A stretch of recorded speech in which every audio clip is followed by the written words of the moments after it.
Hello, and welcome to this video.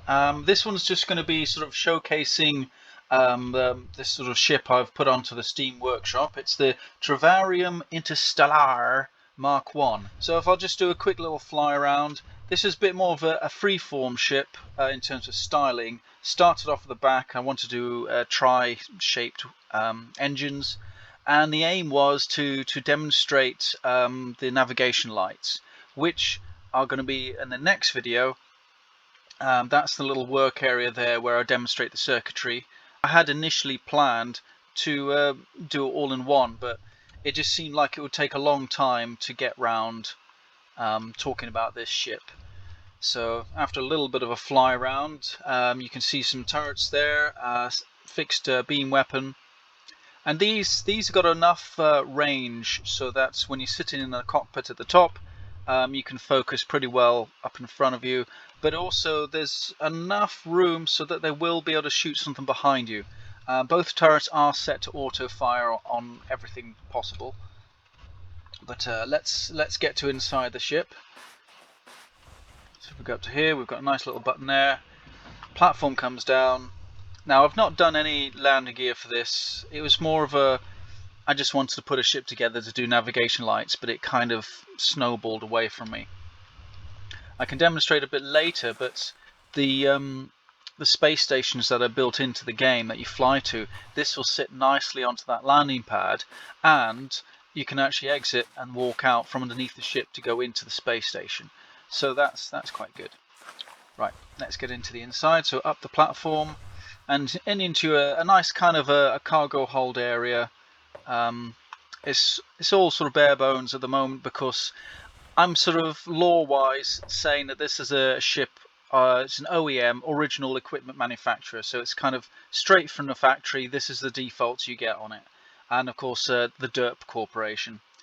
For anyone who saw my office building video before, we've got here just access to the side panels here for the turrets. A few extra controls there. And of course that one is the other side behind the stairs. Now if we head up the stairs, oops, make sure to go the right way. We've got here the sort of social area, living quarters area. More social really, living quarters is back down there, down the middle of the ship. But yeah, up here is where the pilot will sit. A nice sort of open cockpit area, nice and spacious. It'd be kind of nice if this game gets VR one day, then this area will be quite nice.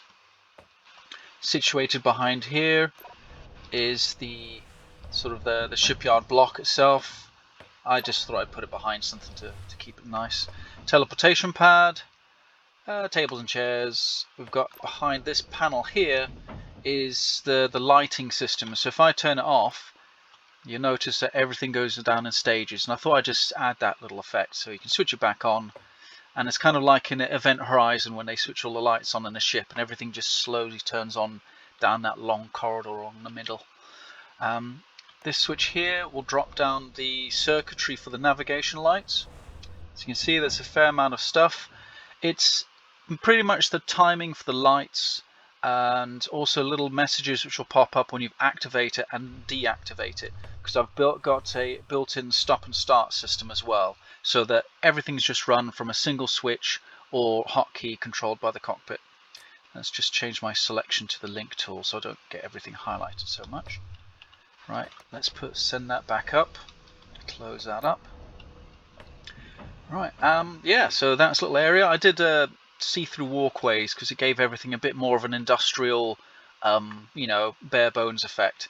I've even got it so that there's just sort of riveted panels along the structural work of the ship and exposed pipe work. So let's down the middle corridor. I've got some overhead bays. You can put things in, just a few examples, some jam jars and a coffee jar, whatever you want to put in there. Close those up. Get to the back of the ship where it's more the reactor and everything else. Gravity sat there, you can actually switch it off and on. A few bit of cosmetic.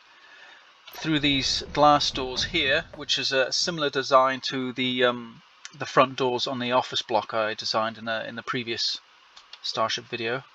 Yeah, they're kind of neat, do their thing. Got here just monitor and controls for the shields, so I can switch them off. The screen doesn't, well, it'll say offline, but when you switch it back on, then the progress bar resets.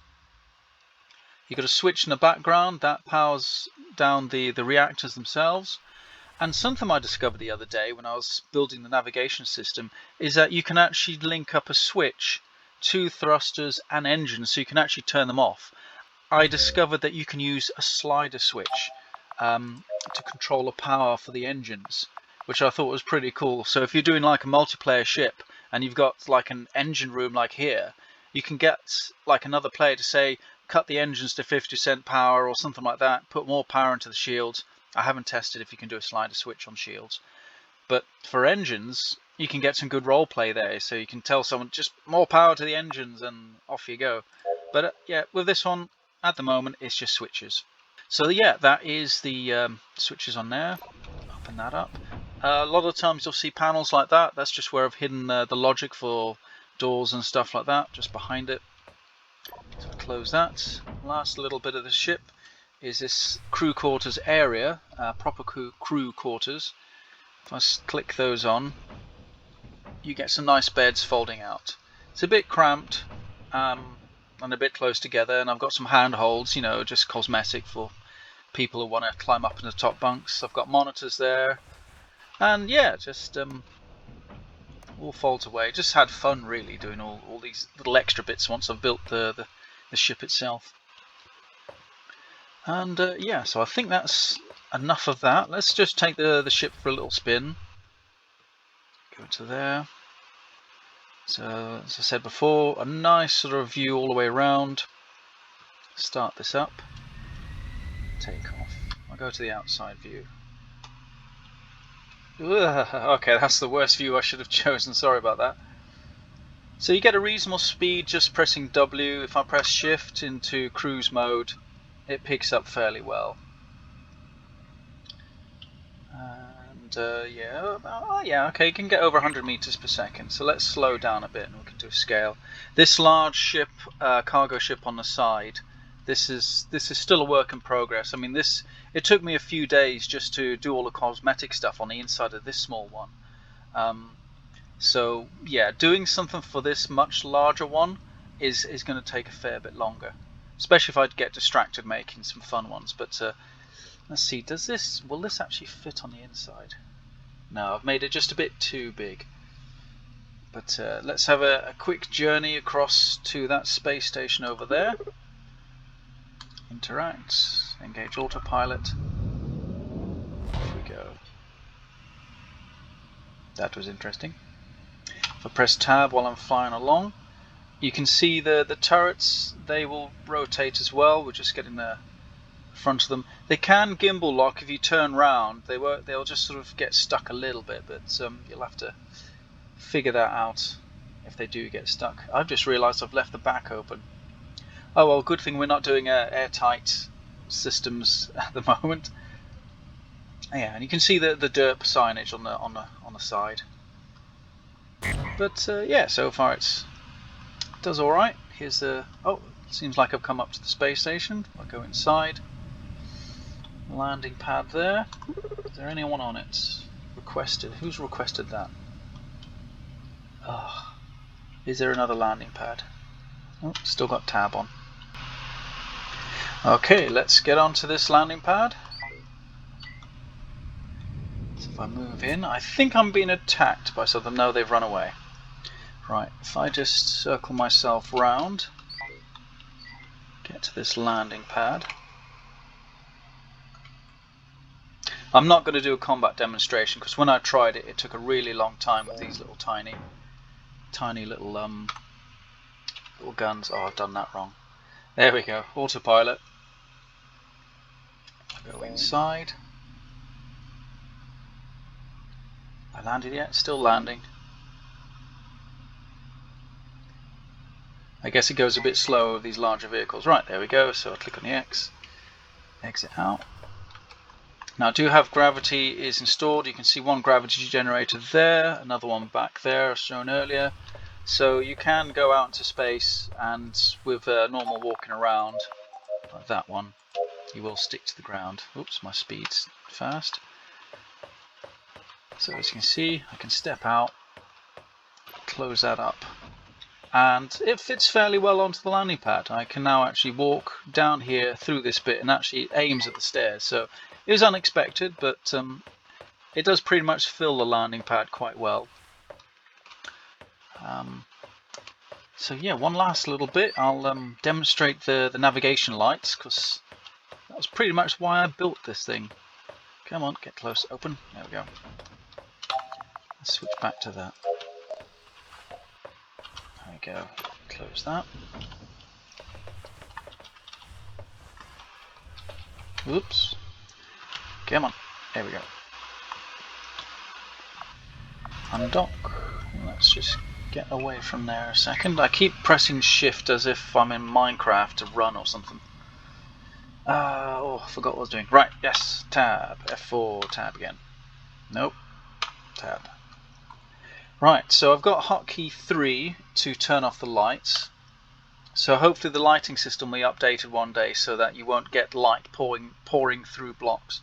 So if I press 4 hotkey, you'll get a message saying they've started, and you get a nice little quick blink one side, quick blink on the other. And I've tried to follow aircraft colours. So left hand side of the aircraft is red, right hand is green, and the top is more white.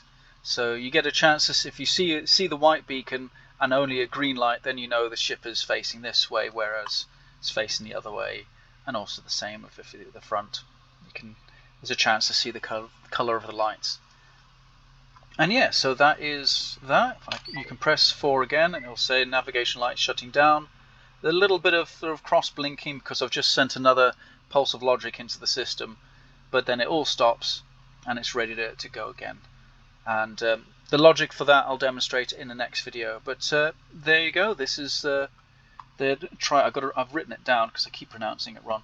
The Triavrium Interstallar Mk1. Hope you have fun playing with it. It should have a fairly decent range of features to play with, or even just to find out how to do certain things, all pre-made on a ship. So with that, I'll finish this video and I'll see you in the next one.